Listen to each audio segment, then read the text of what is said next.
आदाब नाजरीन, आप देख रहे हैं जी सलाम। आपसे मुखातिब हूं मैं शहबाज, लेकर हाजिर इस वक्त हमारा बेहद ही खास प्रोग्राम नजरिया, जिसमें आज बात होगी आज़ादी की 75वीं सालगिरह की।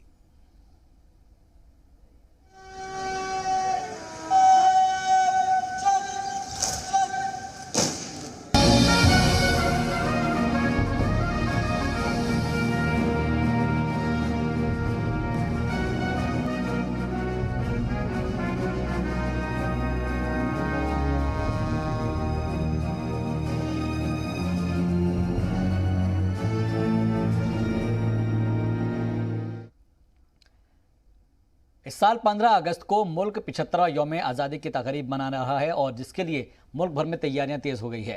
दारुल हुकूमत दिल्ली से लेकर मुंबई समेत मुल्क भर में जोश नजर आ रहा है और आज कड़ी हिफाजत के बीच लाल किले पर फुल ड्रेस रिहर्सल हुई। इस दौरान पूरा लाल किला हुब्बुल वतनी के रंग में डूबा नजर आया। यौम आज़ादी के कबल शाम रवायत के मुताबिक आज मुल्क को सदर जमहूरिया खिताब करेंगे, जबकि कल सुबह परचम कुशाई के बाद वज़ीर आज़म नरेंद्र मोदी तारीखी लाल किले से मुल्क से खिताब करेंगे, मुल्क से बात करेंगे। जबकि 15 अगस्त के मद्देनजर मुल्क भर में सिक्योरिटी के सख्त इंतजाम भी किए गए हैं। चप्पे चप्पे पर सिक्योरिटी फोर्सेस तैनात की गई है। दिल्ली की सरहदों पर सख्त निगरानी रखी जा रही है। LOC पर सख्त भी हिफाजती दस्ते अपनी नज़र बनाए हुए हैं और राजौरी में भी इजाफी सिक्योरिटी नज़र आ रही है। एक दिन कबल ही दिल्ली पुलिस ने जदीद असलहों की बड़ी खेप बरामद की थी, तो जम्मू कश्मीर में कई मुश्तबा लोगों की गिरफ्तारियां हुई हैं। खास प्रोग्राम नजरे में आज हम इसी मुद्दे पर बात करेंगे, जहां पर हमारे साथ हमारे शहरों से कई नुमाइंदे और ख़ास मेहमान भी मौजूद रहेंगे।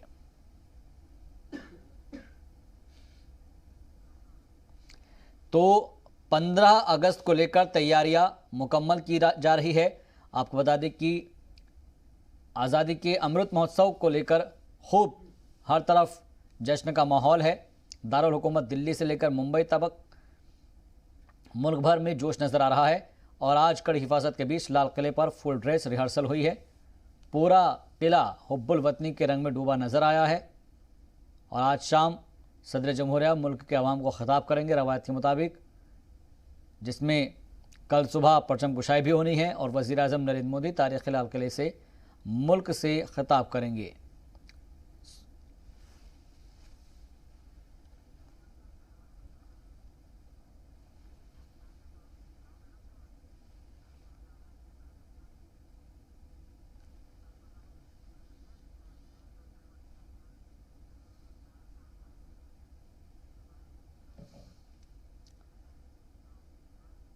तो यौम आज़ादी की तैयारियों के मद्देनज़र हम बात करेंगे। इस पर बात करने के लिए हमारे साथ तमाम खास मेहमान जुड़ गए हैं। हम गौरव करते हैं संत पॉल राघव जी जुड़ गए हैं, डिफेंस एक्सपर्ट हमारे साथ। फिरोज़ बख्त अहमद साहब जुड़ गए हैं, चांसलर है मौलाना आज़ाद नेशनल उर्दू यूनिवर्सिटी के, आपका भी बहुत बहुत इस्तकबाल करते हैं। शुएब रज़ा हमारे साथ जुड़ेंगे थोड़ी देर में, जतिन नूरा भी हमारे साथ थोड़ी देर में जुड़ेंगे और इसके अलावा फारूक वानी हमारे साथ जुड़ गए हैं, रिपोर्टर श्रीनगर से। आप सभी का बहुत बहुत इस्तकबाल करते हैं। सबसे पहले फारूक, आपसे जानना चाहेंगे कि क्योंकि ख़ास तौर पर हम देखते हैं कि श्रीनगर में तमाम तैयारियां की जा रही होगी और ख़ास तौर पर हमने देखा है कि जिस तरीके से एक के बाद एक जो मामले सामने आए हैं जम्मू के अंदर या राजौरी के अंदर, उसके बाद से सिक्योरिटी में इजाफा किया गया होगा। कैसे सिक्योरिटी इस वक्त आप देख पा रहे हैं? देखिए, सिक्योरिटी जो ग्रिड है वो काफ़ी मजबूत किया गया है पूरे जम्मू कश्मीर घाटी में और ख़ास तौर पर श्रीनगर में भी, जहाँ पे कल जो कार्यक्रम होगा स्वतंत्रता दिवस का स्टेडियम में, तो वहाँ पे भी काफ़ी सुरक्षा जो है वो बढ़ा दी गई है। श्रीनगर के हर चौराहे पर चप्पे चप्पे पे सिक्योरिटी जो है वो तैनात की गई हैं, क्योंकि हमने देखा कल उत्तरी कश्मीर सोपोर में एक ग्रेनेड अटैक किया गया था और CRPF के जवानों को निशाना बनाने की कोशिश की गई थी, लेकिन ग्रेनेड सड़क पर फटा, जिसमें एक जो CRPF का जवान है वो घायल हुआ था। बाद में उसको उपचार के लिए वहाँ पे भर्ती किया गया था, उसके बाद उसको डिस्चार्ज किया गया था। यानी मिलिटेंटों के द्वारा भी जो कोशिशें हैं वो लगातार प्रयास कर रहे हैं कहीं ना कहीं स्वतंत्रता दिवस में बाधा डालने के लिए। हमने आज देखा कि जम्मू कश्मीर पुलिस को भी बड़ी सफलता मिली, जिसमें उन्हें जम्मू से 4 मिलिटेंटों को गिरफ्तार किया, जिसमें यूपी का 1 है और 3 कश्मीर घाटी से हैं, दक्षिणी कश्मीर, शोपियान और पुलवामा से हैं। जिनको फिलहाल जो है पूछताछ उनकी चल रही है। उस सिलसिले में उनको भारी मात्रा में उनसे हथियार और गोला बारूद भी जो है वो जब्त किया गया है, एक ट्रक भी जब्त की गई है। तो सुरक्षा जो है वो जम्मू कश्मीर पुलिस ने पहले ही कहा था कि सतर्कता के साथ जम्मू कश्मीर पुलिस को इस बार निर्देश दिए गए हैं। सीमावर्ती इलाकों में भी जो है सुरक्षा बढ़ा दी गई है। LOC पर भी जो है सिक्योरिटी फोर्सेस को अलर्ट किया गया है और निगरानी रखी जा रही है। हेलीकॉप्टर्स के द्वारा निगरानी रखी जा रही है। सरहदी इलाकों में भी निगरानी रखी जा रही है। ड्रोन के जरिए भी लगातार जो सुरक्षा बल हैं वो नज़र बनाए रखे हुए हैं हालात पर। और कल की जो तकरीबात हैं वो पूरे कश्मीर घाटी में बेहतर तरीके से मनाने के लिए जो है हर तरह के प्रबंध किए गए हैं हर ज़िले में, ताकि किसी भी ऐसी स्थिति का सामना न करने पड़े जिससे कि जो सुरक्षा जो है उसमें या आम जो जनजीवन है उसमें किसी प्रकार का कोई खलल ना पड़े। इसके लिए सुरक्षा ने सिक्योरिटी जो इंतजाम है वो काफ़ी मुकम्मल किए गए हैं। फारूक वानी, मैं आपसे फिर से रब्ता कायम करूंगा, जुड़ने लगातार आप हमारे साथ जुड़े रहिए, फिर से आपके पास लौटेंगे। संत पॉल राघव जी हमारे साथ जुड़े हुए हैं, डिफेंस एक्सपर्ट है। सर, हम देख पा रहे हैं कि आर्टिकल 370 के बाद से बहुत सारे जो दहशतगर्द है वो इस फिराक में है कि किस तरह से वादी कश्मीर का या फिर हिंदुस्तान का माहौल ख़राब करने की कोशिश की जाए। कभी टेरर जो है वो फैलाने की कोशिश की जाती है, कभी ड्रोन के जरिए साजिश रची जाती है, कभी दरअंदाजी जो है वो करने की कोशिश की जाती है। एज ए डिफेंस एक्सपर्ट मैं आपसे समझना चाहूँगा कि मुल्क की हिफाजत के लिए, मुल्क की सिक्योरिटी के लिए हिंदुस्तान किस तरीके से तैयार आप देखते हैं और कितने जो हमारे जो जवान हैं वो किस तरीके से इन चीज़ों को हैंडल करते हैं? जी, सर्वप्रथम मैं आपके चैनल के माध्यम से पूरे देश को 75वें स्वतंत्रता दिवस की शुभकामनाएं देना चाहता हूं। नंबर 2, मैं उन सब स्वतंत्रता सेनानियों को आपके चैनल के माध्यम से मैं नमन करना चाहता हूं और श्रद्धांजलि देना चाहता हूं जिन्होंने देश को आजाद कराया जी। इनमें से मुख्यतः मंगल पांडे, चंद्रशेखर आजाद, झांसी की रानी तात्या टोबे, भगत सिंह, सुभाष चंद्र बोस, जवाहरलाल नेहरू एंड महात्मा गांधी और अशरफ उल्लाह खान, अब्दुल गफ्फार खान, बहादुर शाह जफर, सर सैयद खान और टीपू सुल्तान और जनरल शहनवाज और जनरल हबीबुर रहमान। जी। अभी जो आपका प्रश्न है उसके ऊपर मैं आना चाहता हूं। जी। कश्मीर के अंदर हमारी सिक्योरिटी फोर्सेस बहुत कैपेबल हैं और इस फंक्शन को बड़ा पीसफुल ले जाएंगे। छोटी मोटी घटना, टेररिस्ट वीक पॉइंट को देखते हैं, वो अपनी प्रेजेंस सिर्फ दिखाना चाहते हैं, कोई मेजर डैमेज नहीं कर सकते हैं जी। और 370 के बाद तो सिचुएशन और भी कंट्रोल में हो गई है। आवाम पूरा सिक्योरिटी फोर्सेस के साथ है, शांति है, विकास है, लेकिन पाकिस्तान और ISI का जो एजेंडा है वो डिस्टर्बेंस करने का है। और इस मौके पे, इस जश्न पे, आजादी के पे अगर वो छोटी मोटी घटना करते हैं तो वो उसको एक बहुत ही बड़ा रूप धारण करना चाहते हैं। मैं आपको और पूरे देश को आपके चैनल के माध्यम से जी ये विश्वास दिलाना चाहता हूं कि शांति से ये पर्व मनाया जाएगा और विकास की गति को दिखाया जाएगा जी जम्मू और कश्मीर में। और कश्मीर टू कन्याकुमारी, गुजरात टू मिजोरम, ये पर्व बड़े हर्ष, उल्लास और उत्साहपूर्ण मनाया जाएगा। बहुत उम्दा, आपने बहुत अच्छी बात कही और हम सभी जो है इसको बहुत अच्छे तरीके से मनाएंगे। हमारे साथ फिरोज बख्श साहब जुड़े हुए हैं, चांसलर हैं मौलाना आज़ाद उर्दू नेशनल यूनिवर्सिटी के। फिरोज बख्श साहब, क्योंकि देखिएगा अलग अलग तकरीबात का इनेकाद किया जाता है, 15 अगस्त को लेकर तमाम तैयारियां भी की जा रही है। मैं समझना चाहूँगा जो तालीमी इदारे हैं उनका कितना अहम रोल रहता है, ख़ासतौर पर 15 अगस्त में हमने देखते हैं, जब हम बचपन से ही देखते आए हैं कि अलग अलग जो प्रोग्राम्स है वो बच्चों के भी किए जाते हैं, प्रभात रैलियाँ निकाली जाती है और तरह तरह की झांकियाँ निकाली जाती है, स्कूल में भी जो कल्चरल प्रोग्राम है वो किए जाते हैं। क्या इसको लेकर जो हमारे जो तालीमी इदारे हैं वो भी पूरी तरीके से तैयार हैं? जी, आपने बड़ा अच्छा सवाल पूछा शुएब साहब, और मैं मुबारकबाद देना चाहूँगा इस मौके पर। ये जो हमारा अमृत उत्सव है और ये 75वां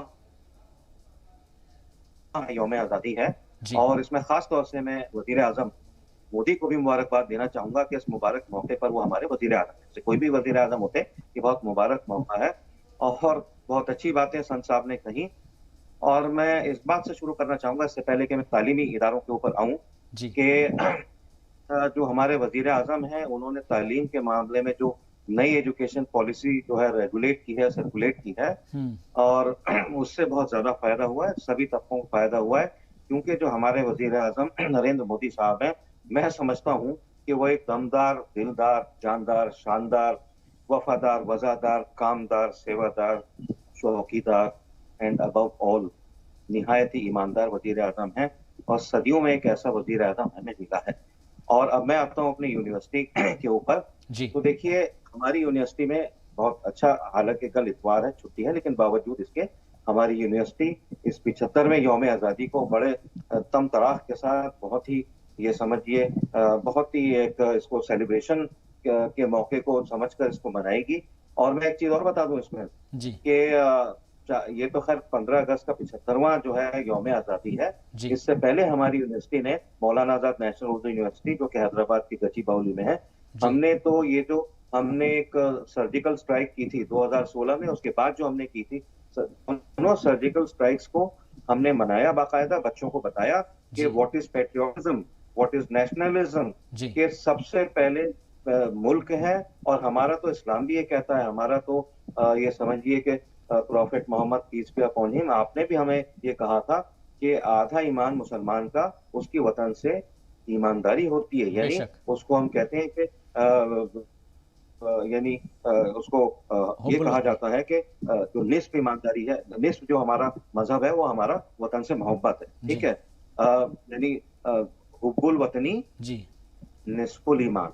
ठीक है, और मैं तो उसको पूरा ईमान मानता हूँ, वतन से मोहब्बत को। और जहां तक तालीमी इदारों का ताल्लुक है, हर तालीमी इदारा, चाहे वो हमारी यूनिवर्सिटी से मुंसलिक मदारिस हों, चाहे वो और सेंटर्स हों, सब जगह इंशाल्लाह कल बड़े ही शौक के साथ, बड़े ही समझिए कि एक शौक और शौक के साथ और जोश के साथ तिरंगा फहराया जाएगा। और जो बहुत से नाम लिए थे हमारे दो संत साहब ने, जो जिन्होंने आजादी में अपनी कुर्बानियां दी हैं, चाहे वो ब्रिगेडियर उस्मान हो, चाहे वो हवलदार अब्दुल हमीद हो, चाहे वो हनीफ हो। मैं ये नाम इसलिए ले रहा हूँ क्योंकि कई बार मुस्लिम तबके के ऊपर निशान उठाया जाता है, सवाल उठाया जाता है उसकी वफादारी के ऊपर। मैं समझता हूँ, जैसे मोदी जी ने कहा है, सबका साथ, सबका विकास, सबका विश्वास, यही भावना जो है, जो पहला हमारा कैबिनेट था जिसमें मौलाना आजाद जो उसके एजुकेशन मिनिस्टर थे, ये जो है, ये अल्फाज जो है, उन्होंने अपने उर्दू में जो है शुरुआत इनकी की थी।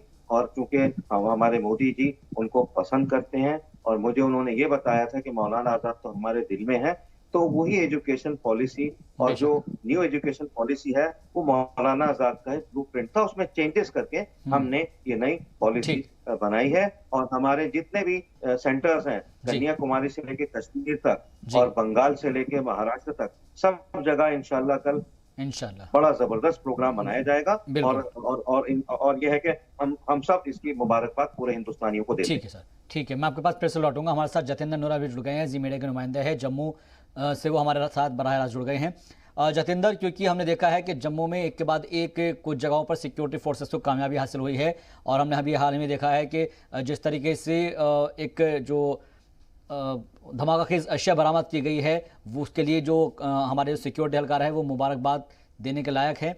लेकिन मेरा सवाल यह है कि जम्मू में इस वक्त सिक्योरिटी के किस तरीके के इंतजामात हैं, क्योंकि दहशतगर्द चाहते हैं कि किस तरीके से यहाँ पर बदअमनी फैले, लेकिन हम उसको नेस्तनाबूद करते हैं। हमारे सिक्योरिटी एहलकार है वो अपनी जान जोखिम में डालकर यहाँ पर मुल्क की हिफाजत कर रहे हैं। जम्मू में इस वक्त कैसे हालात है और कैसी तैयारियां है यौम आज़ादी को लेकर? शाहबाज, मैं आपको बता दूं कि अगर देखा जाए तो अगर 29 जून की बात करें, 29 जून से लेकर आज तक जम्मू की बात करें तो कल 15 अगस्त, से पहले देखा जाए तो 5 अगस्त को 2 साल पूरे हुए। कहीं ना कहीं अगर 29 जून से लेकर आज तक की बात करें, सिक्योरिटी एजेंसी बिल्कुल अलर्ट थी। और जम्मू को हाई अलर्ट पर रखा गया था, क्योंकि देखा जाए किस प्रकार से ड्रोन के जरिए जम्मू में हथियार पहुंचाए जा रहे थे। कहीं ना कहीं जम्मू में हथियार पहुंचाने के बाद उसको कहीं ना कहीं आईडी जो अभी कुछ दिन पहले एक ड्रोन के जरिए आईडी पकड़ी गई जिसमें 5 किलो आईडी जम्मू के अलग क्षेत्रों में गांजा थी। अगर ये चीजें अगर लग जाती तो कितना बड़ा नुकसान था। लेकिन सुरक्षा एजेंसी की जम्मू कश्मीर पुलिस की दाद देनी होगी जिन्होंने मौके पर रहते इन चीजों को नाफिज कर दिया। लेकिन आज की बात करें, जिस तरह आज के जम्मू ने ट्वीट करके कहा कि 4 व्यक्तियों को पकड़ा गया है कि कहीं ना कहीं वो हथियार कटा करके कहीं ना कहीं कश्मीर ले जाने थे। अगर कश्मीर ना ले जाते, जम्मू में ही अगर इसका मतलब इस्तेमाल किया जाता है, कहीं ना कहीं खून खराब होता है। जम्मू कश्मीर की बात करें, पुलिस की बात करें तो बिल्कुल अलर्ट पे है। देखा जाए तो जगह जगह नाके लगे जा रहे हैं। सबसे बड़ी बात इस समय जम्मू में जो है कि मौलाना आजाद स्टेडियम में पहली बार 15 अगस्त की तैयारी की गई है और कल उसकी परेड होगी। उसी को देखते हुए जम्मू मौलाना आजाद स्टेडियम को बिल्कुल पुलिस की तरफ से घेरा गया है। सुरक्षा एजेंसी अंदर है। उसके बाद बाकी सिक्योरिटी फोर्सेस की बात करें तो वो भी अंदर ही है। आने जाने पर कड़ी चेकिंग की जा रही है। अगर रात की बात करें तो रात में सुरक्षा के पुख्ता इंतजाम करें। कोई ऐसी बड़ी वारदात न हो जिसे पाकिस्तान जो इंजाम देना चाहता है जम्मू कश्मीर में उसको रोका जाए।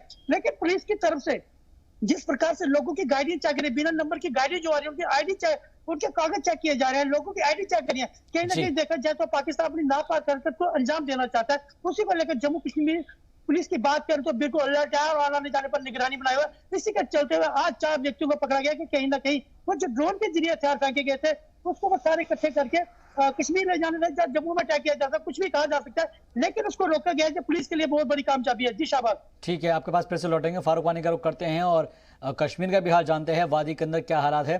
फारूक, हमने देखा है कि पिछले 2 सालों के अंदर बहुत ज़्यादा चेंजेस आए हैं। आर्टिकल 370 जब से हटा है और एक वो दौर था जब हम देखते थे कि जो लाल चौक है उस पर तिरंगा फहराने के लिए भी लोगों को, सिक्योरिटी एहलकारों को भी कई बार सोचना पड़ता था कि यहाँ का माहौल ख़राब ना हो जाए। ऐसे भी हालात हमने देखे हैं। लेकिन अभी हाल ही में एक तस्वीर आई थी जिसमें जो लाल चौक है वो तिरंगे की रोशनी से सराबोर नजर आया था और इंशाल्लाह कल को जो है वहाँ पर तिरंगा भी फहराया जाएगा।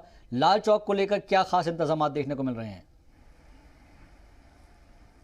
देखिए, अब की बार हमने देखा कि लाल चौक में जो है दुल्हन की तरह सजाया गया है और जो केसरी रंग है वो नज़र आ रहा है। पहली बार 370 हटाने के बाद जिस प्रकार से अब एब्रोगेशन को 2 साल हो गए हैं और दूसरी बड़ी तकरीब अब श्रीनगर में मनाई जा रही है इस हवाले से, तो सुरक्षा के अलावा जो हम देख रहे हैं कि श्रीनगर के हर चौराहे पर जो है लाइटिंग का काम बेहतर किया गया है और पहली बार हमें हर सरकारी इमारत पर जो है तिरंगा नज़र आएगा। इसके लिए हर तरह के प्रबंध सरकारी सतह पर भी किए गए हैं।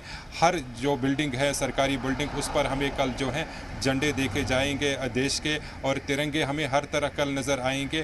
पूरे श्रीनगर में जो है जितने भी सरकारी डिपार्टमेंट्स हैं उनके ऊपर हमें तिरंगे नज़र आएंगे और कई तरह के कार्यक्रम भी कल सुबह 7 बजे से ही शुरू होंगे। चाहे वो श्रीनगर नगर निगम हो या फिर अन्य डिपार्टमेंट्स हो, उनको दिशा निर्देश जारी किए गए हैं कि वो किस प्रकार से अपने जो प्रोग्राम है उनको हतमी शक्ल दे। इस सिलसिले में सारी तैयारियां की गई हैं और श्रीनगर में भी लाइटिंग का बेहतर जो इंतज़ाम है वो किया गया है। फ्लाई ओवर्स को सजाया गया है और तिरंगे उस पर आज से ही जो है लगा दिए गए हैं और साथ में जो घंटाघर हैं जहां पर एक तवारीख रही है, जहां पर हर कोई चाहता है कि मैं तिरंगा लहराऊं, वहां पे भी शायद कल शाम जो है प्रोग्राम आयोजित किया जाएगा। एक लाइटिंग का प्रोग्राम होगा जिसमें काफ़ी सारे लोग जो हैं वो शिरकत कर सकते हैं और इस सिलसिले में भी जो श्रीनगर है उसको सजाया जा रहा है। साथ में सबसे बड़ी बात यह है कि कोही महारा जो जहाँ पे हारी पर्वत फोर्ट है वहाँ पे पहली बार 100 फीट लंबा तिरंगा कल जो है वो वहाँ पे लहराया जाएगा और आर्मी की तरफ से वो प्रोग्राम का आयोजित किया गया जाएगा। 1 बजे के आसपास वो प्रोग्राम होगा और उसमें भी आला अधिकारी सेना के जो हैं वो शामिल होंगे और वहाँ से तो तस्वीर सामने आएगी, वो बहुत ही अद्भुत नज़ारा पेश करेगी क्योंकि उस हारी पर्वत फोर्ट पर अभी तक जो है तिरंगा उतना बड़ा नहीं चढ़ाया गया है। ऐसा पहली बार होगा जब ट्राई कलर जो रेड फोर्ट पे इस हारी पर्वत फोर्ट पर कल जो है होस्ट किया जाएगा क्योंकि वहाँ से नज़र पूरे श्रीनगर के जितने भी आबादी हैं उस पर जाती हैं। सबसे ऊंचाई वाला जो किला है वो वहाँ पे मौजूद है, उस पे भी कल तिरंगा नजर आएगा। वो भी अद्भुत नज़ारा कल पेश करेंगे। 1 बजे के आसपास कुल मिलाकर जो है हम हुब्बुल उस वतनी से लबरेज नजर आएंगे और जो कह सकते हैं आपके जो तैयारियां हैं वो काफ़ी उम्दा बता रहे हैं। हमारे साथ और भी तमाम खास मेहमान जुड़े हुए हैं। संत पॉल राघव जी, मैं आपसे भी समझना चाहूँगा कि जिस तरीके से लगातार हमने देखा है कि जो पड़ोसी मुल्क पाकिस्तान है वो अपनी हरकतों से बाज नहीं आता है। हाल ही के दिनों के अंदर हमने देखा है कि ड्रोन वाली साजिश जो है पाकिस्तान की वो सामने आई है, उसमें ड्रोन के जरिए अंदर इन्फिल्ट्रेशन की कोशिश की जाती है, दरअंदाजी की कोशिश की जाती है, चाहे तो उसके अंदर से नशीली अशिया जो है, जो सामग्री है वो भेजी जाती है या फिर जो जितने भी हथियार हैं उसको भेजने की कोशिश की जाती है। हाल ही के अंदर ऐसे वाक़ये सामने आए हैं। इन सब पर लगाम लगाने के लिए आप क्या सलाह देना चाहेंगे ताकि सरकार तक ये मैसेज पहुंचे कि क्या इंतजाम हमारी तरफ से उठाने चाहिए कि ताकि इस तरह की जो ड्रोन वाली साजिश है उसका भी एक तरीके से हम पटाक्षेप कर पाए? जी देखिए, पाकिस्तान ड्रोन अटैक कर रहा है। मैंने आपके चैनल के माध्यम से भी ये ड्रोन का पहले कवर किया था जी। आज जो लेटेस्ट वॉरफेयर है तुर्की और अजरबैजान में हुआ, वो भी ड्रोन का हुआ। और पाकिस्तान ये कर रहा है, आप देखिए कि पिछले दिन हाल में ही पंजाब में वो उसने ड्रोन के जरिए से वेपन्स डाले थे जी, डिस्टरबेंस करने के लिए, और पिछले दिनों जम्मू में एयरबेस पे भी उसने डाला था। लेकिन मैं आपके चैनल के माध्यम से बताना चाहता हूं कि हमने ड्रोन में काफी सक्षम है, डीआरडीओ ने डेवलप कर लिया है, और जब ट्रंप साहब आए थे हमने इसको डिप्लॉयमेंट किया था। और मोदी जी जब रेड फोर्ट से स्वतंत्रता का भाषण दे रहे थे, जब भी हमने ड्रोन को डिप्लॉय किया है। तो ये एक लेटेस्ट डेवलपमेंट है वॉरफेयर में, ड्रोन का रहेगा। हम बड़े कैपेबल हैं, सक्षम हैं, और इस पे और जो है विशेष ध्यान दिया जा रहा है, बिकॉज वॉरफेयर चेंजेस होते रहते हैं। कभी कन्वेंशनल वॉर होता था, घोड़े हाथी होते थे, फिर उसके बाद टैंक आए, एयरफोर्स आए, आर्टिलरी आई जी, उसके बाद में मिसाइल्स आए, अभी ये लेटेस्ट टेक्नोलॉजी है ड्रोन का। तो हम बड़े सक्षम हैं अपने पड़ोसी देश को जवाब देने में। जो भी पड़ोसी दुश्मन देश हैं उनको जवाब देने में आपके चैनल के माध्यम से मैं पूरे देशवासियों को आज बताना चाहता हूं और पूरे विश्व को बताना चाहता हूं, हम लोग कैपेबल हैं इसको बी फिटिंग रिप्लाई देने के लिए। आपने देखा वो हरकत करेगा। पड़ोसी देश के बाद ड्रोन एक इजी एक्सेसिबिलिटी वाला है जी, अनएरियल व्हीकल्स के हिसाब से भी वो करते हैं, बट हम इसको बी फिटिंग रिप्लाई देंगे और ये बिल्कुल सिचुएशन कंट्रोल में है। जी, ये ऐसी सिचुएशन को कंट्रोल में रखा जाएगा और उम्मीद करते हैं कि आने वाले वक्त में इसके ऊपर भी जो है और स्टडी की जाएगी ताकि ऐसी चीज़ों को रोका जा सके। फारूक, अगर हम बात करें तो ख़ास तौर पर हमने देखा है कि जम्मू कश्मीर के बारे में देखा जाता है कि वहाँ पर सिक्योरिटी के सख्त इंतजाम है, लेकिन उससे पहले मैं जतिंदर आपसे समझना चाहूँगा कि हमने देखा है कि सिक्योरिटी फोर्सेस ने यहाँ पर बड़ी कामयाबी हासिल की है। कुछ मुश्तबा जो दहशतगर्द हैं उनको गिरफ्तार किया गया है और उनके पास से तमाम अशिया जो है बरामद की गई है। इसके अलावा ड्रोन वाली साजिश है या फिर इसके अलावा ये भी देखा है हमने कि जो आईडी बम है वो बरामद किया गया है। तो ये बात तो साफ हो गई है कि हमारी जो सिक्योरिटी फोर्सेस है वो मुस्तैद नज़र आ रही है, ख़ासतौर पर जम्मू कश्मीर के अंदर।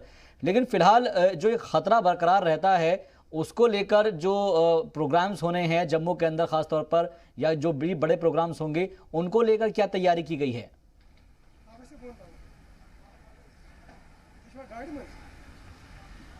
15 अगस्त पहले सबसे बात करेंगे हम मौलाना आजाद स्टेडियम की।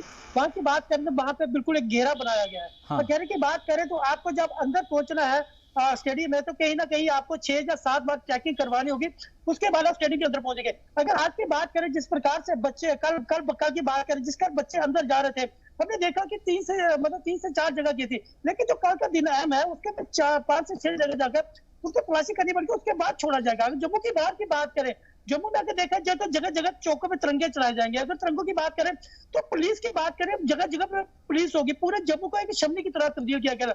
सदवाई चौक की बात करें, इंदिरा चौक की बात करें, पाइनतीर्थी की बात करें, जहाँ कुछ जानीपुर क्षेत्र की बात करें, कहीं ना कहीं देखा जाए तो सिक्योरिटी जो एजेंसियां वो अलर्ट पर है। अगर जम्मू कश्मीर की बात करें, पुलिस की बात करें, वो वैसे भी अलर्ट पे है। लेकिन कल 15 अगस्त रहेगा। लेकिन आज की बात करें, आज भी हमने जम्मू में जाकर देखा, पूरी सिटी में जाकर देखा कि जिस प्रकार से जम्मू कश्मीर पुलिस अलर्ट थी।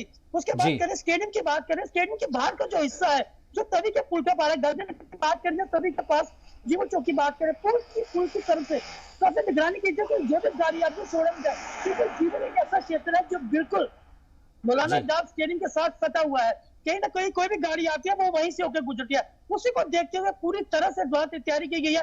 वहाँ पे बैरियर लगाए गए हैं। जो भी बच्चे जहाँ को लोग हम 15 अगस्त के लिए देखने के लिए जाएंगे वो इस बैरियर से होते जाएंगे। बिल्कुल, यानी कि एक तरीके से सिक्योरिटी के पुख्ता इंतजाम जो है जम्मू में और जम्मू पुलिस की तरफ से और सिक्योरिटी एहलकार की तरफ से किए गए हैं। एक छोटे से ब्रेक के लिए हमें रुकना होगा। ब्रेक के बाद जब आएंगे तो इस चर्चा को आगे बढ़ाएंगे और ये समझने की कोशिश करेंगे कि 15 अगस्त का जो जश्न है उसकी तैयारियां क्या है, इसके अलावा जो कल्चरल प्रोग्राम है वो कैसे होने हैं। एक ब्रेक के बाद इस्तकबाल आपका। ब्रेक के बाद तो हम बात कर रहे हैं यौम आज़ादी की तैयारियों को लेकर, जिस पर हमारे साथ हमारे खास मेहमान संत पॉल राघव जी जुड़े हैं, डिफेंस एक्सपर्ट है। इसके अलावा हमारे साथ फारूक वानी हमारे नुमाइंदे जुड़े हुए हैं और साथ ही जतेंद्र नवर साथ जुड़े हैं जी मीडिया के नुमाइंदे। आपका एक बार फिर से इस्तकबाल करते हैं। और संत पाल जी, सबसे पहले मैं एक चीज़ आपसे ब्रेक के बाद ये समझने की कोशिश करूंगा कि हमने देखा है कि हाल ही के दिनों के अंदर हुब्बुल वतनी को लेकर अलग अलग तरीके से लोग जो है सवाल उठाते हैं। मैं ये समझना चाहूँगा आपसे कि हुब्बुल वतनी के लिए क्या सिर्फ नारेबाजी कर देना या ज़ोर ज़ोर से भारत माता की जयकारे लगा देना, क्या सिर्फ यही राष्ट्रवाद हमारा, यही हुब्बुल वतनी है? क्योंकि हम देखते हैं कि अगर आप मुल्क की तरक्की के लिए काम कर रहे हैं तो वो भी एक तरीके से हुब्बुल वतनी है, मुल्क का टैक्स वक्त पर अदा कर रहे हैं वो भी हुब्बुल वतनी है, मुल्क के लिए खदमात को अंजाम दे रहे हैं, हॉस्पिटल के अंदर ताउन दे रहे हैं वो भी हुब्बुल वतनी है। आज का जो नया राष्ट्रवाद है, इस नए राष्ट्रवाद के अंदर हुब्बुल वतनी को हम किस नज़रिए से देखें? जी, बहुत ही अच्छा प्रश्न है आपका। देखिए, प्रत्येक नागरिक जो जिस फील्ड में काम कर रहा है जी, चाहे वो इकोनॉमिक, चाहे वो स्किल लेबर, चाहे वो ब्यूरोक्रेट, चाहे जुडिशरी, एजुकेशन, जिस भी विषय में वो काम कर रहे हैं वो देश के लिए योगदान दे रहे हैं, वो एक देशभक्ति है।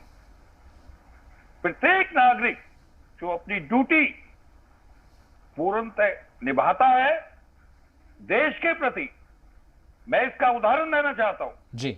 आप ये देखिए, जो विकसित देश है अमेरिका, जापान, इजराइल, वो प्रत्येक कार्य अपने देश के कॉन्स्टिट्यूशन, अपने देश के लिए नेशन फर्स्ट पे काम करते हैं।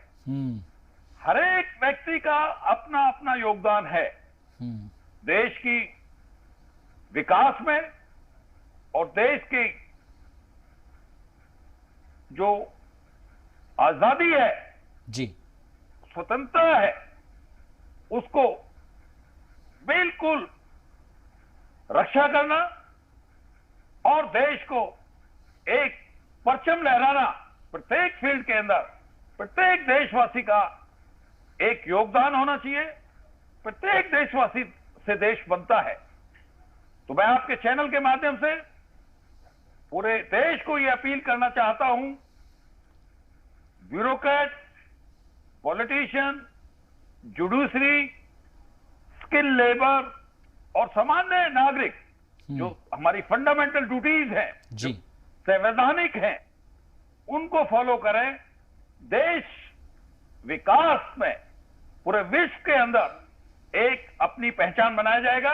और मैं उसके अलावा आपको ये पुराने अतीत में लेना जाना चाहता हूं, जो पुराने में भारत स्वर्ण युग के अंदर जी सोने की चिड़िया कहलाता था और यहां पे न्याय व्यवस्था और राजनीतिक व्यवस्था एक हाई लेवल की होती थी कि न्याय मिलता था, रिड्रेसल सिस्टम था और हर व्यक्ति को, अगर आप देखें, अपने अपने फील्ड में एक्सपर्ट था और बहुत ही भारत को शिक्षा ये सेंटर ऑफ लर्निंग था जी। फॉरेन ट्रेवलर्स यहाँ पे आए हैं जिन्होंने नालंदा में, तक्षशिला में शिक्षा ली है। हमारे वैज्ञानिक उस टाइम पे उन्होंने बताया, उन्होंने जो चीजें, चाहे वो ज्योग्राफी है, एस्ट्रोलॉजी है, एस्ट्रोनॉमी है, साइंस है, उन्होंने बहुत एक महारत हासिल किया था। तो यही वो भारत है, ये आगे बढ़ रहा है, एशिया के अंदर रीजनल पावर है और वर्ल्ड के अंदर भी जी आज अपना स्थान बना रहा है। ठीक है, फारूक वानी भी हमारे साथ जुड़े हुए हैं, उनका रुख करते हैं श्रीनगर से। फारूक, अमूमन हम देखते थे कि जब इस तरह के प्रोग्राम मुनाकिद किए जाते थे तो कुछ जो अलहदगी पसंद है उनको ये चीज़ें रास नहीं आती थी और वो कुछ जगह पर बंद की कॉल दिया करते थे, कुछ जगह पर नारेबाजी किया करते थे। और अब क्योंकि आर्टिकल 370 के बाद हमने देखा है कि बहुत सारी चेंजेस आ गए हैं, बदलाव आ गए हैं, क्या इस तरह की कोई कॉल दी गई है बंद को लेकर, या फिर इस तरह की कोई बात कही गई हो अलहदगी पसंद की तरफ से, या फिर किसी भी ऐसी ऑर्गेनाइजेशन की तरफ से जो कि लगातार मुखालफत करती आई हो? देखिए, पहली बार हमने देखा जब स्वतंत्रता दिवस मनाया जा रहा है और इस सिलसिले में अलगाववादियों की तरफ से कोई भी हड़ताल की कॉल देखने को नहीं मिली है।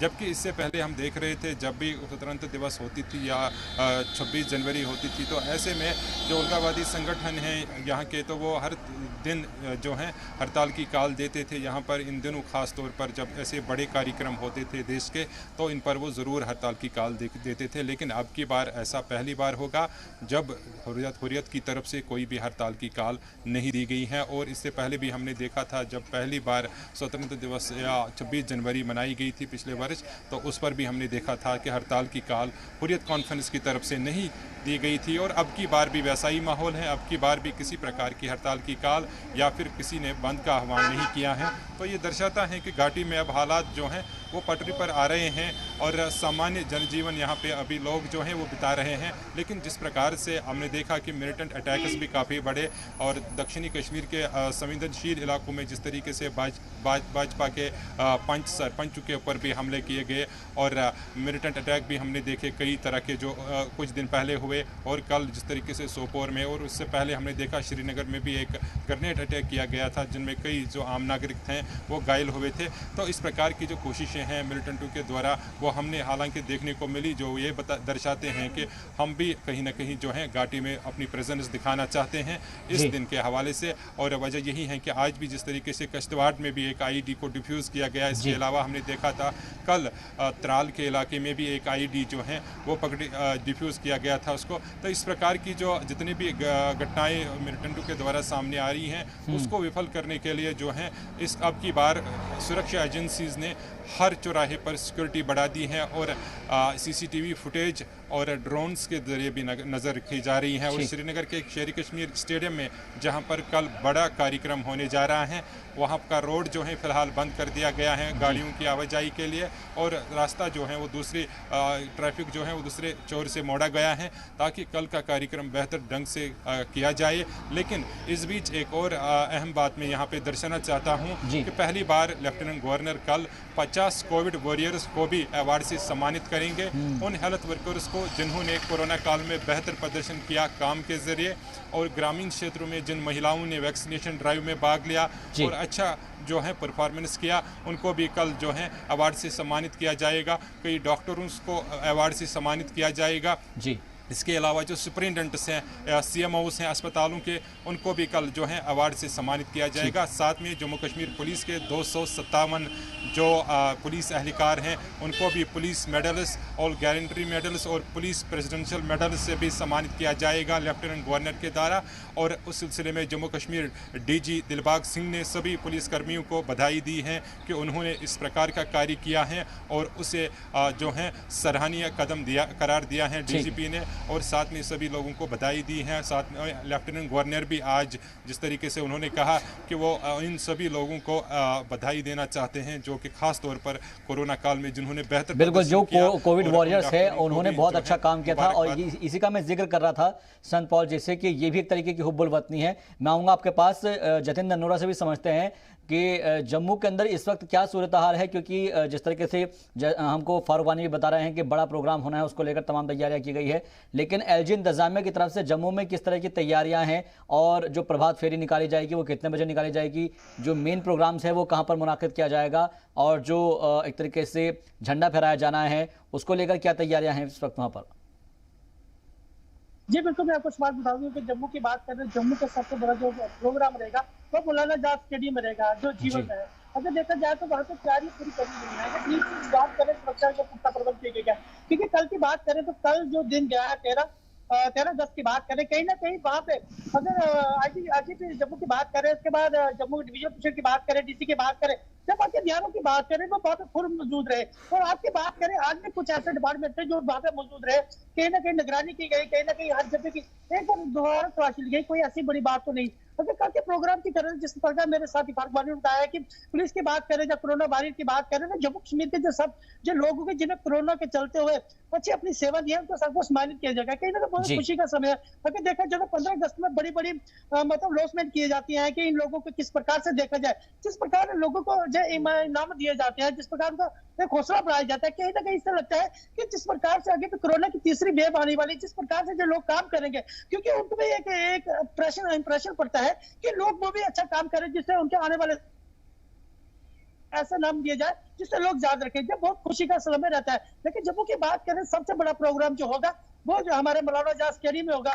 सुबह की बात करेंगे, सुबह वहां पर अगर लोगों की बात करें तो आज शाम को ही वॉल को बंद कर दिया जाएगा, क्योंकि 4 बजे के बाद कहा जा रहा था कि जहां से कोई भी एक साइड से ट्रैफिक नहीं देगी, वन साइड ट्रैफिक रहेगी। क्योंकि देखा जाए तो वहां पे अब गाड़ियों का जो सुरक्षा एजेंसियों का वहां आना जाना शुरू हो जाएगा। पुलिस की बात करें, पुलिस की गाड़ी अंदर जाना शुरू होगी। इसी को देखते हुए सरकार की तरफ से जम्मू में काफी पुख्ता प्रबंध किए गए हैं। अगर गवर्नर के एडवाइजर की बात करें तो वो मतलब जो बाजारों की बात करें, जाके पीछे की बात करें, पूरी निगरानी बढ़ाई हुई है, निगरानी बनाए हुए हैं। देखा जाए तो जम्मू में सबसे बड़ा प्रोग्राम जो होगा मौलाना आजाद स्टेडियम में, वो भी पहली बार मौलाना आजाद स्टेडियम में परेड होने जा रही है। जी शाबाश। ठीक है, आपके पास फिर से लौटेंगे। संत पाल जी, जिस बात का हम जिक्र कर रहे थे उसी को मैं आगे दोहराने की इसलिए कोशिश कर रहा हूं क्योंकि हुब्बुल वतन की जब हम बात करते हैं तो मन में एक मुल्क के लिए मोहब्बत होती है, प्रेम होता है और वो प्रेम झलकता भी है। और जिस तरीके से भी फारूक वानी ने जिक्र किया है कि जो लेफ्टिनेंट गवर्नर है मनोज सिन्हा, वो जो कोविड वॉरियर्स है उनको भी सम्मानित करेंगे। ये लोगों के अंदर जज्बा पैदा करने की एक तरीके से कोशिश से हम कह सकते हैं कि देखिए आपने एक बहुत मुश्किल दौर के अंदर बहुत अच्छा काम किया है और यही वजह है कि ये भी एक तरीके का राष्ट्रवाद है, एक तरीके की हुब्बुल वतनी है। और जिन लोगों ने अपने जान की बाजी लगाते हुए वहाँ पर जो है लोगों की खिदमत को अंजाम दिया है, चाहे वो हॉस्पिटल्स के अंदर हो या फिर जो सड़कों पर बच्चों को, लोगों को जो है तमाम चीज़ें बांटते नजर आए थे। तो ऐसे लोगों के बारे में मैं आपसे समझना चाहूँगा कि ऐसे लोग भी हैं जो कि फ्रंट लाइन वर्कर्स हैं, जिनको सम्मानित करने का जो है हर किसी का मन चाहता है। जी देखिए, जो उत्कृष्ट कार्य करते हैं, जैसे J&K में आपने कहा कोविड वॉरियर्स, और जो लोग वहां पे बढ़ चढ़ के सिक्योरिटी फोर्सेस हैं, आर्म फोर्सेस हैं जी, जो शांति की सेवाएं दे रहे हैं और आम नागरिकों को सुविधा दे रहे हैं, चाहे वो हमारे ब्यूरोक्रेट्स हैं जो वहां पे सर्विस दे रहे हैं, पुलिस अधिकारी, पुलिस के जवान, अर्धसैनिक जवान, हेल्थ के जो कोविड वॉरियर्स, और जो भी दुर्गम इलाके में जहां पे लैंडस्लाइड्स हो जाता है, बॉर्डर रोड्स के हैं, पीडब्ल्यू डिपार्टमेंट है, पानी की व्यवस्था कर रहे हैं, और उन सभी को जो ये एक सेवा का भाव, ये एक इंसेंटिव है। 15 अगस्त और 26 को जनवरी को ये 2 दिन होते हैं जो कि उनको सम्मान दिया जाता है। ये एक उत्कृष्ट कार्यों के लिए दिया जाता है और इससे समाज पे और भी लोगों को एक प्रेरणा मिलती है और प्रेरित करते हैं कि ये लोग अच्छे कार्य हैं, उनकी एक रिकॉग्निशन होती है। तो ये एक अच्छा हमारा सिस्टम है और इसको हमें फॉलो करना चाहिए और प्रेरित करना चाहिए।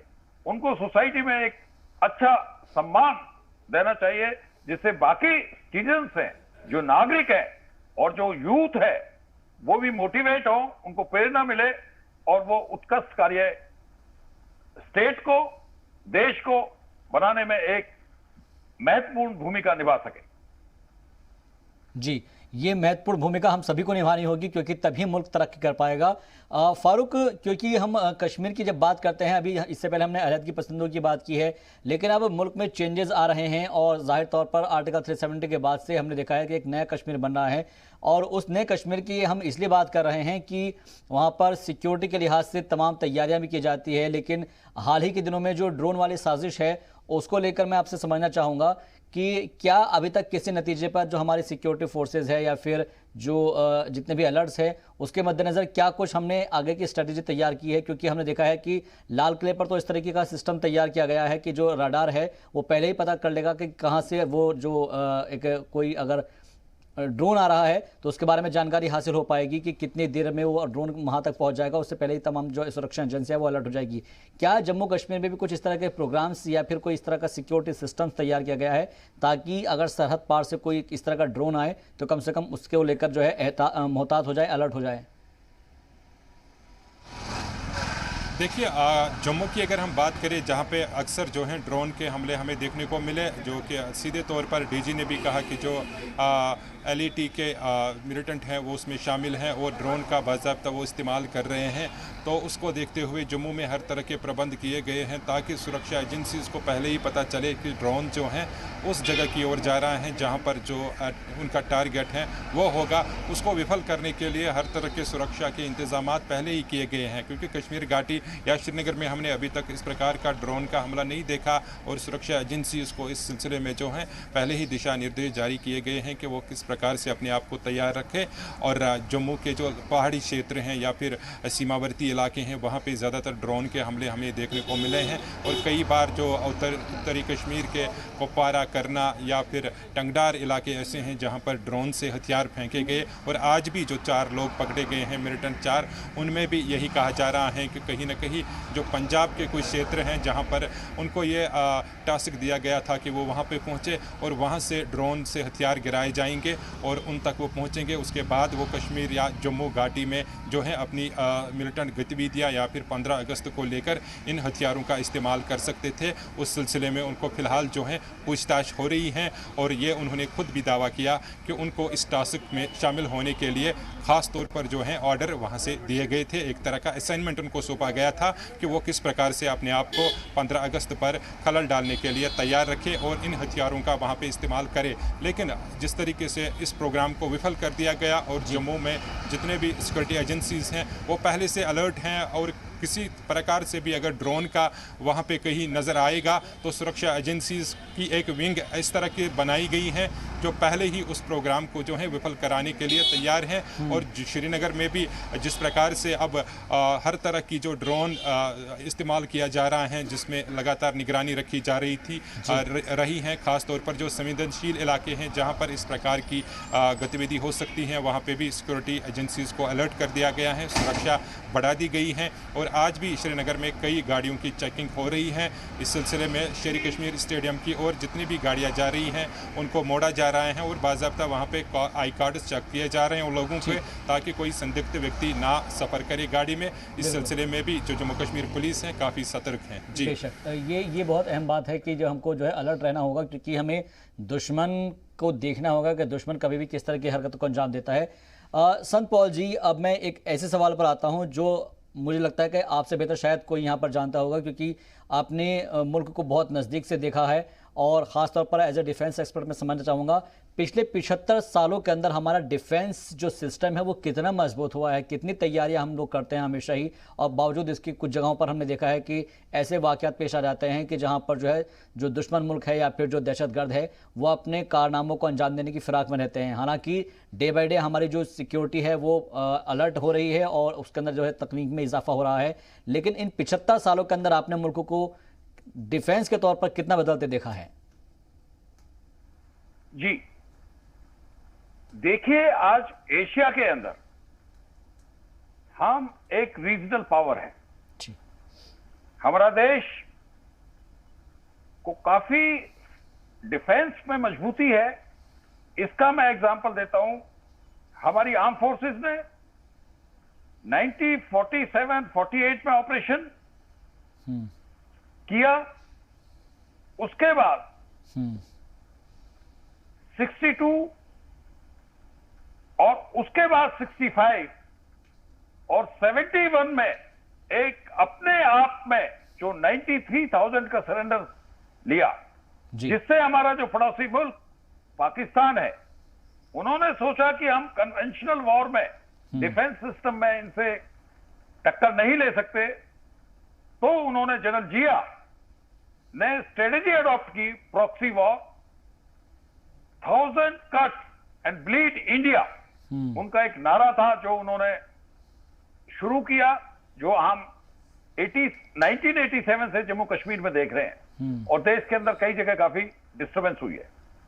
गलवान में जो मैं लेटेस्ट बताना चाहता हूं जी, चाइनीज को जो बहुत बड़ी टक्कर दी है और जो 12 राउंड ऑफ टॉक थी कोर कमांडर जनरल मेनन के साथ, उन्होंने गोगरा से भी हटा दिया है।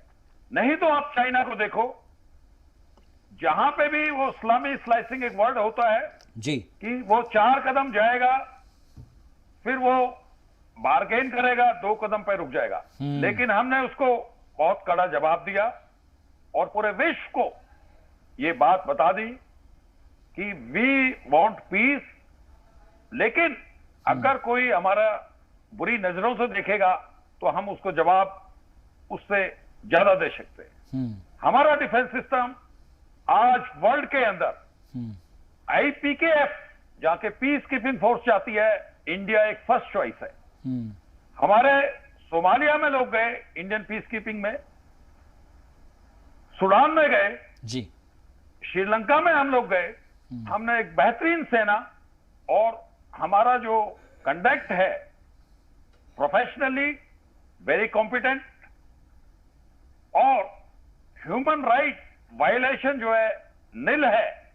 आप अगर रिकॉर्ड देखें, हमने जो भी ऑपरेशन बाहर किए हैं, चाहे वो ऑपरेशन खुकरी किया IPKF में, इट वाज एक्सीलेंट। और आप ये देखें, मैं आपका ध्यान लेना चाहता हूं, सर्जिकल स्ट्राइक पे उरी के बाद जो हमने की है वो अपने आप में एक बहुत बड़ी कामयाबी है। बालाकोट में जो की है वो भी एक अपने आप में एक कामयाबी है। तो मैं ये बताना चाहता हूं, चाइना को भी समझ आ गया है कि इंडिया से वो टक्कर नहीं ले सकता है। हमारे जानबाज, हमारा जवानों का हौसला, देश के प्रति प्रेम, त्याग और सर्वोच्च बलिदान के लिए सैनिक ही नहीं, इस देश का हर बच्चे में एक जोश है जी। वो जब देश पर कोई संकट आता है, एक बच्चे से लेके एक बुजुर्ग तक वो देश के साथ होता है। तो इस देश की एक बहुत बड़ी ताकत है। सब जात पात धर्म से उठ के देश की रक्षा करते हैं। तो हमारे देश का प्रत्येक नागरिक जी, सिक्योरिटी फोर्सेस का मोरल हाई है। और आपके चैनल से माध्यम से ये और बात मैं बताना चाहता हूं जी, सिक्योरिटी फोर्स के अलावा पूरा देश लड़ाई लड़ता है। एक साथ जब लड़ाई होती है तो पूरा देश का योगदान होता है। वो तो सरहद पे करते हैं, ये पीछे से जो लॉजिस्टिक्स है, सप्लाईज है, वो पूरे देश का प्रत्येक नागरिक ये मजबूत करता है। तो हमारा देश एक एशिया के अंदर ही नहीं बल्कि विश्व के अंदर एक स्ट्रॉन्ग डिफेंस सिस्टम है। आप मैरीटाइम डिफेंस की बात करें जी, मैं नेवल की बात कर रहा हूं, हम लोग बहुत इफेक्टिव हैं। एयरफोर्स की बात करें, हम बहुत, आपने देखा होगा बालाकोट में और उससे पहले भी जो क्रॉस बॉर्डर किया था इन्होंने, हम लोगों ने बहुत ही इफेक्टिव तरीके से उसका जवाब दिया। और हमारी जो आर्म फोर्सेज है, चाहे वो गैल्वन है, चाहे वो कारगिल है, विश्व के अंदर एक बहुत ही disciplined army, battle season army और करेक्टर, फुल ऑफ करेक्टर, जोश वाली आर्मी है। हमें देश की शान आन बान है हमारी सिक्योरिटी फोर्सेस जी, और हमारे नागरिक भी जी। चलते चलते एक आखिरी सवाल और समझना चाहूंगा सन पॉल जी आपसे, क्योंकि वक्त कम है, कि जिस तरीके से हमने देखा है कि जब से हमारी जो एयरफोर्स है उसमें राफेल को शामिल किया गया है, उसके बाद से हम देख पा रहे हैं कि फिजाइयाँ की ताकत बढ़ी है, हमारी जो एयरफोर्स है उसकी ताकत में इजाफा हुआ है।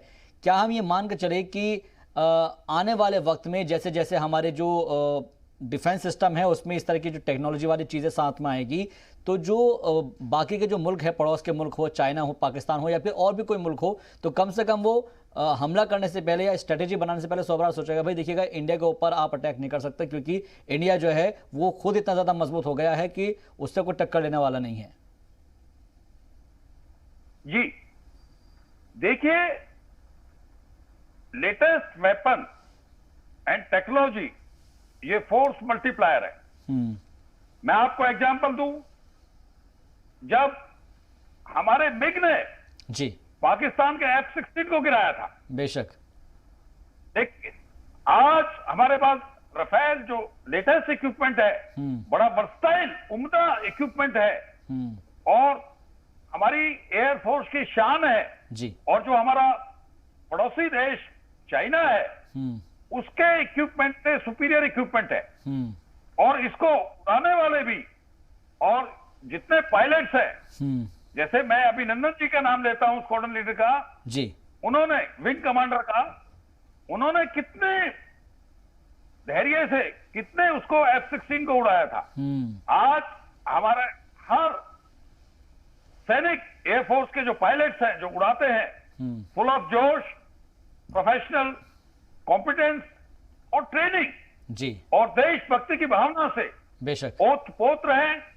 और एक हमारी जो फोर्स है, एयरफोर्स, नेवी और आर्मी, एक वर्ल्ड क्लास आर्मी है, हमेशा विजय की तरफ जाती है, सर्वोदय विजय होती है। बिल्कुल हमारी विजय की तरफ जाती है और हमेशा ही हमारी विजय करके आती है। बहुत बहुत शुक्रिया हमसे बातचीत के लिए संत पॉल जी, अपनी बात रखने के लिए आपका। फिरोज बख्श साहब हमारे साथ जुड़े थे, उनका भी बहुत बहुत शुक्रिया।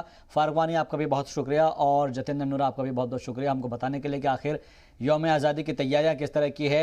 आप भी खुलकर जश्न मनाएं और मुल्क की हिफाजत के लिए हमेशा तैयार रहे। देखते रहिए जी सलाम।